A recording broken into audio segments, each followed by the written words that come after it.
ang topic natin pawis, di ba? Sa pawis, alam mo Doc Lisa, malalaman pala yung sakit. Oo, marami tayong matututunan sa pawis natin. O, tingnan muna natin ha.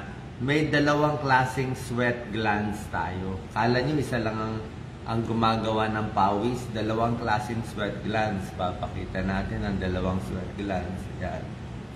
Yan, balik na rin ko. Ang unang sweat glands, ito yung tinatawag na eccrine sweat glands. Yan, no? Itong eccrine sweat glands, ito yung malabnaw na pawis. Yung ordinary pawis lang yan. Walang amoy, tubig, matubig yung pawis.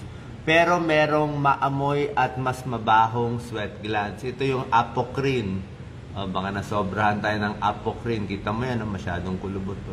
Pag ito ang naglabas ng pawis, malagkit, oily, at mas madali mangamoy. Okay? So, nasaan nakikita itong mas maamoy na sweat glands? Yung apocrine nasa kilikili, diba, sa baho kilikili, sa ulo, at sa singit. Lapit ka na, please. At sa singit.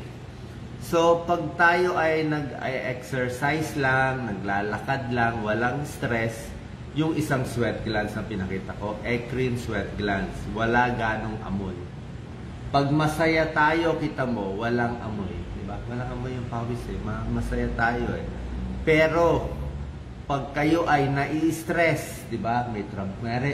Kasama mo yung boss mo, magpre-present ka, o kailangan mo magsalita, hindi ba mas mabaho ka? Diba? Sabi mo, pareho naman yung pawis, pero hindi. Pag nai-stress ka, afraid, galit, or mamaya yung may sakit, mas malagkit yung pawis. Kaya doon galing yung salitang nagpapawis ng malagkit. Diba? Hindi lang stress, yung mga nagsisinungaling. Diba? Pag nagsisinungaling, iba nai-stress. So, yung isang pawis na yon, apocrine sweat glands, thick, may fats kasama, at mas malapot talaga siya. Mas malapot, mas may amoy. So, saan nagagaling yung body odor? Pag napawisan tayo, ang balat natin may bacteria eh. Okay? Pero kahit may bacteria yung balat, kung yung isang klaseng sweat, yung light lang, nag-exercise ka lang, nasa gym ka lang, happy ka naman, bakasyon, hindi ka ganun ka maamoy. Pero pag stress, trabaho, di ba, yung hindi mo gustong gawin, doon mangangamoy, sasabayan pa. Kaya, kung meron kayong work or presentation, dagdagan na yung antiperspirant at deodorant, Doc Lisa. Isa pang nakakaamoy, spicy foods. Diba? Spicy foods. At yung kulang sa tubig. Okay? So, pakita ko muna yung mga causes. Ito naman, mga sakit na pwede magdulot ng sobrang pawis. Yung malagkit na pawis. Yan, tingnan natin. Minsan, yung mga may sakit, laging, di ba? Tingnan natin na. Ano yung mga sakit na nagkakos? Yan. Galing sa cold sweats. Yan. Pag may nervyos, yan, no? Cold sweats yan. Any infection, may sakit. Di ba? Cold sweats ka rin. Low blood sugar. Ito. Di ba? Pag mababa blood sugar mo, papawisan ka na malagkit. Ito, heart attack. Alam namin to. Cold clammy eh.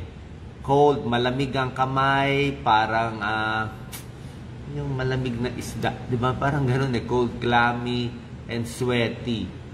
Syncope, bagsak ang blood pressure, papawisan ka talaga ng malapot dito. Bagsak ang blood pressure, shock, sobrang sakit sa katawan, nahihirapan huminga. Yan ang mga possibilities na kung bakit. Okay? So, yun ang mga binabantayan natin. At isa pa, di ba, pag low blood sugar, yan, papawisan din. Pag ma-heart attack, papawisan din. Thyroid problem, hyperthyroid, di ba? Alam niyo, hyperthyroid, di ba? Laging naiinitan. Ito, isa pa. Lymphoma.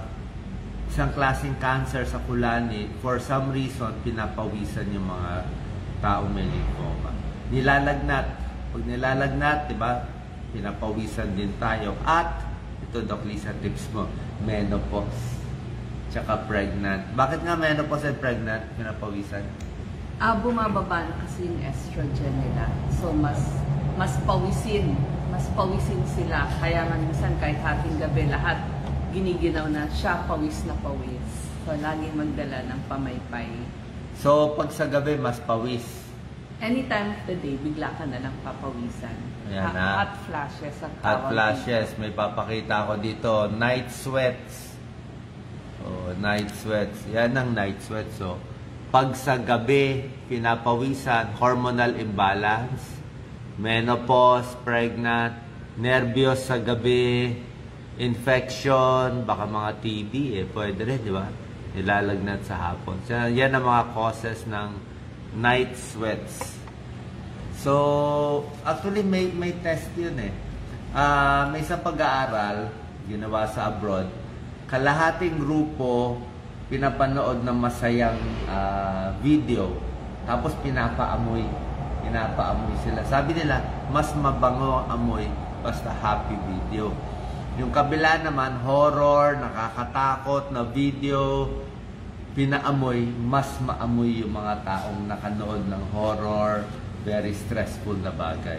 Kaya kung ayaw natin mangamoy, doon tayo sa less, di ba? Pero meron din, Doc Lisa, ang sakit na hyperhidrosis. Yung talagang pinapawisan for some reason, di ba? Yung talagang isang ganun namamana na. Doc Lisa, tips sa body odor? Yes. Yung isusot yung damit, pwede mga cotton lang para mas mahangin, mas maluwag, lalo na kung tag-init, pwede. Tapos pwede gawin nyo layer. Limbawa, pag pupunta kayo, dalawa yung suot nyo pag nasa malamig.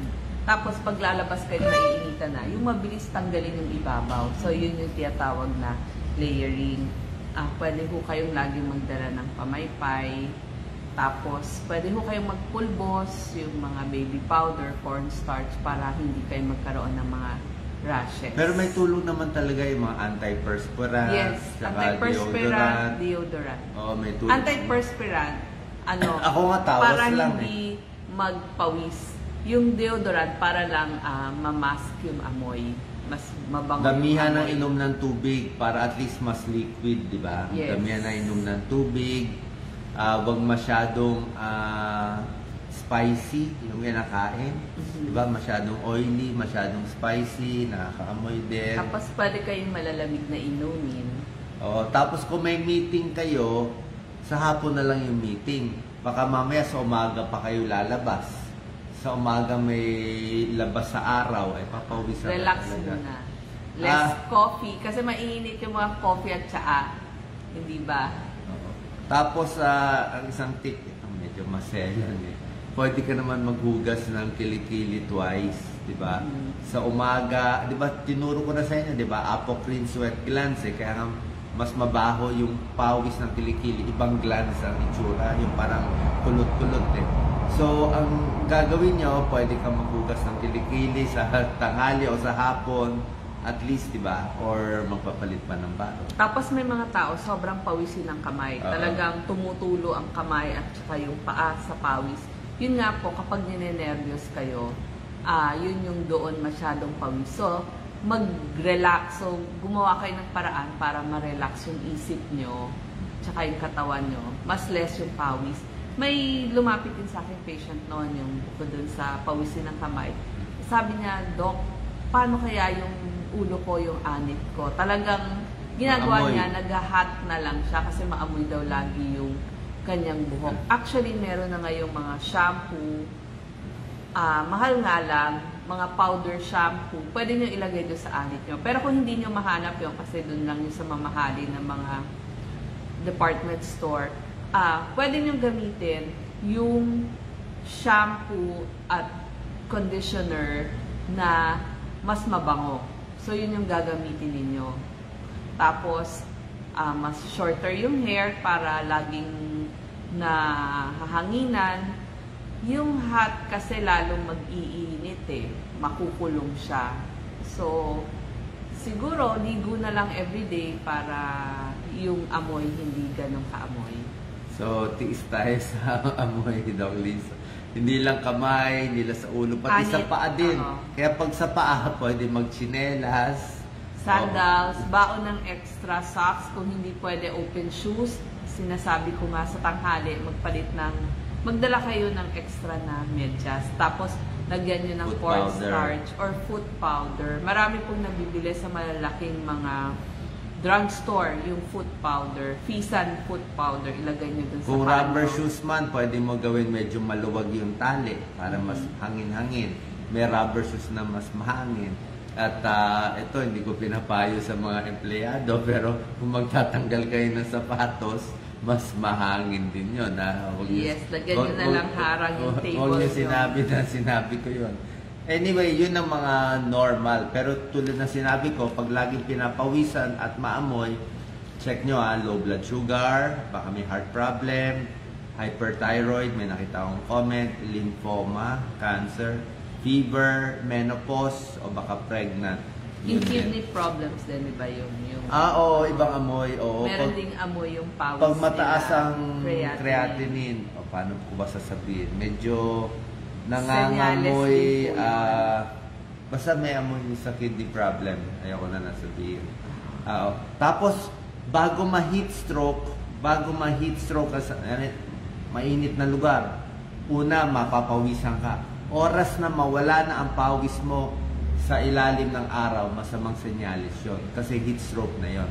Kasi ang pawis, ang purpose ng pawis, gumawa ng pawis, mag-evaporate ang pawis, ay para bumaba ang temperature natin. Yung lumamig yung katawan nyo. Yan ang cooling mechanism. Kaya nga pag nilalagnat tayo, pinapawisan tayo, pinipilit ng katawan na mas bumaba yung temperature.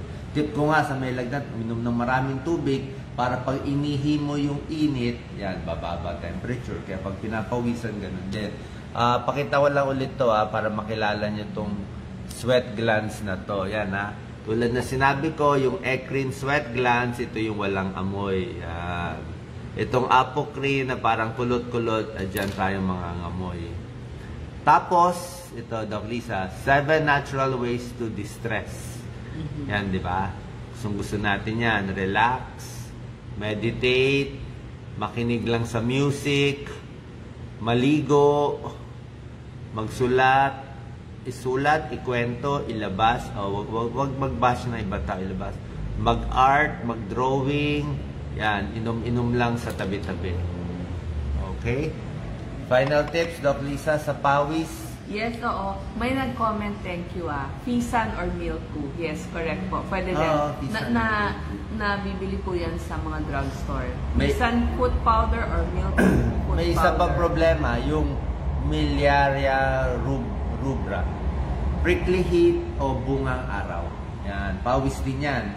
'Di ba? Yung sa sobrang pawis, may pula-pula dito, common. 'Di ba? So ang ginagawa sa bungang araw, kailangan maligo na malamig o madampian lang ng mga tuwalyang mas malamig. Yes, sabi ni Dr. Katigo, pwede dun sa pangpaligo mo, lagyan ng cornstarch ba o baking powder? Tanong natin ulit kay Dr. Kati. Pero ngayon, cold water muna. Okay din. Tawas, pwede naman. Pwede ang tawas. Ako, tawas lang ginagamit ko. Opo, may ready tawas na po. Roll on. Okay. So, sana po nakatulong tong videos natin. Kung mayroon kayong mga tanong, yan. Mabaho ang ulo talaga. Yung anit. Talagang ligo talaga. Salamat po. God bless po. Thank you.